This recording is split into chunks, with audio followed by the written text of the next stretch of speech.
Very well said, Your Excellency. Thank you very much. I think just to add a comment or two to the issue around tax, being a tax person myself, I've seen a lot of analysis on social media, and I can tell you authoritatively that people are getting it all wrong.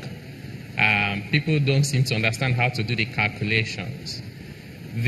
For example, on owner-occupied property, you pay 0.076%, and that's also, you're entitled to 40% relief. And then there is also another relief for depreciation. So if I give you numbers, if your owner-occupied property is worth 100 million naira, the maximum you can pay is 50,000 naira in a year. For a commercial, industrial, manufacturing property, at 100 million value, you will not pay more than 200,000 naira. So I say the problem is not the new rate, the problem was with the old rate. If we all work together and then we see development, then this will be worthwhile. South Africa makes about 10% of GDP from personal income tax alone. If Lagos was making that, we'll be talking about $13.6 billion, not $1 billion. And that's also even before you consider property tax. There's a lot for us to do, and I think we need to come together to make it work.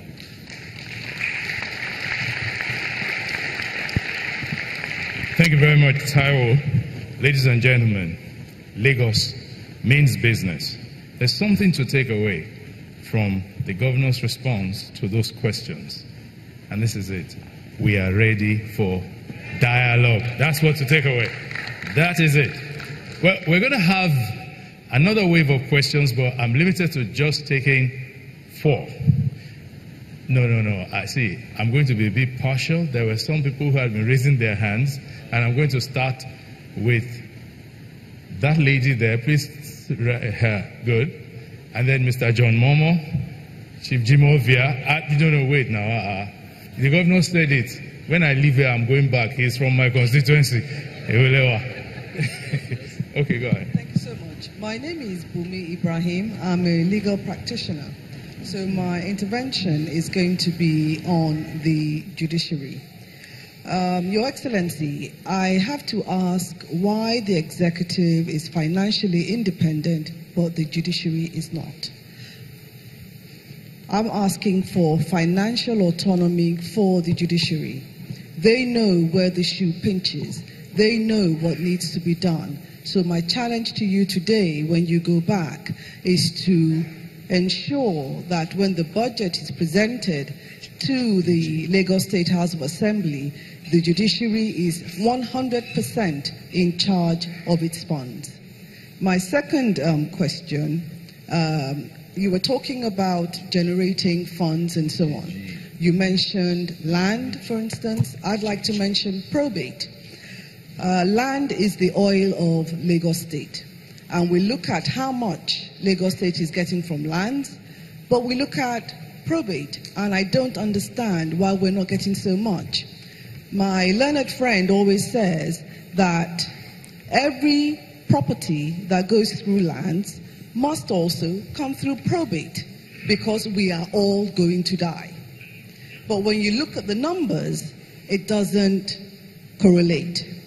So I would ask that the executive works with the judiciary to ensure that probate and succession planning takes its place as a revenue generator for Lagos State. My second intervention is on sewage.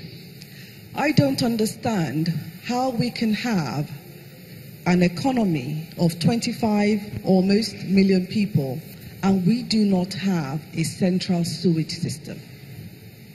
We're talking about tourism. We're talking about industries. I believe that the health and hygiene of the residents should be a priority for this government. We cannot be discharging sewage into the ocean and thinking that people will come for tourism purposes and swim in that water. It's not going to happen. My last intervention is on the land use charge that Your Excellency mentioned. I take the point that the government is ready for dialogue, but we must also be wary of overtaxation.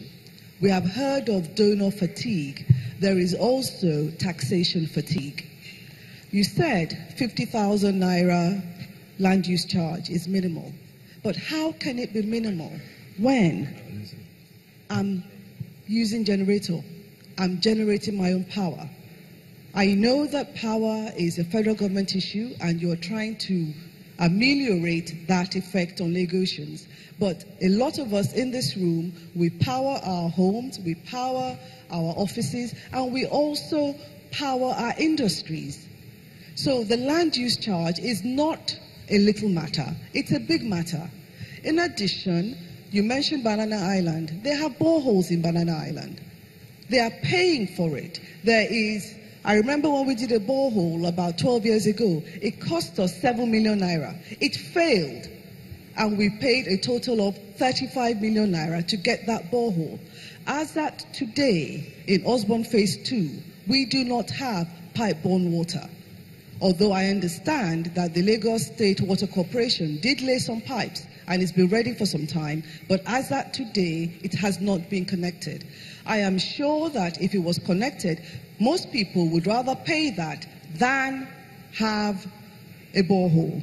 The last point I wanted to make. No, you said that was the last. Thank you very much. Thank you very much. Yeah. Thank you. And just a quick correction. So the minimum land use charge is not 50,000, it is 5,000 naira. Thank you. Mr. Momo. Thank you very much. John Momo is my name, as has been introduced. I just want to ask the governor if he's doing anything about cleaning our waterways. It seems as if the dirtiest waterways are in this part of the world. I'd love you to do something about it, particularly under the bridge on the Third Mainland Bridge and other places, and then encourage, as you're dredging and channeling these rivers, a lot of water sports and sporting activities should be able to take place.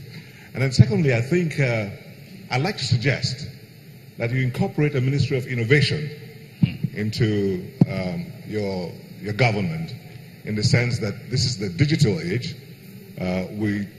The era of artificial intelligence, robotics, genomics are here.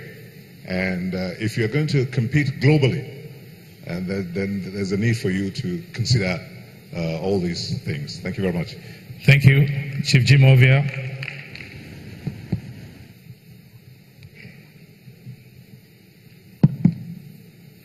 Good morning. My name is Jim Ovia, Your Excellency.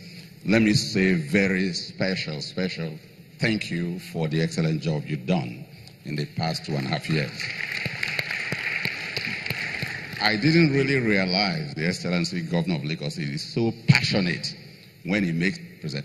I've listened to him speak quite a number of times. Today reminds me of a chairman, managing director of an incorporated company making a presentation to the shareholders. So I've always personally referred Lagos to an incorporated company, which is what it is, because it runs so efficiently as truly a legally incorporated enterprise.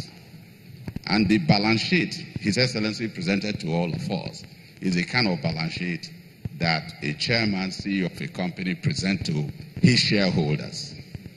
So, Your Excellency, we are definitely one of your shareholders, and we will renew your mandate, there's no doubt.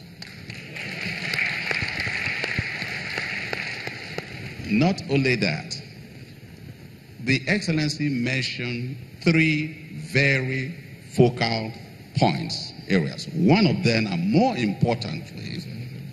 importantly, that I love the most, is the area of security. Those of us who run businesses in Lagos, we do not want to make profit, and at the same time, we can't sleep at night. The Excellency has ensured a tremendous amount of investment and also support of what Lagos State Security Trust Fund had started about 7 years ago, 9 years ago, so to say. He has retained and maintained that initiative. I think we should put our hands together for the Excellency.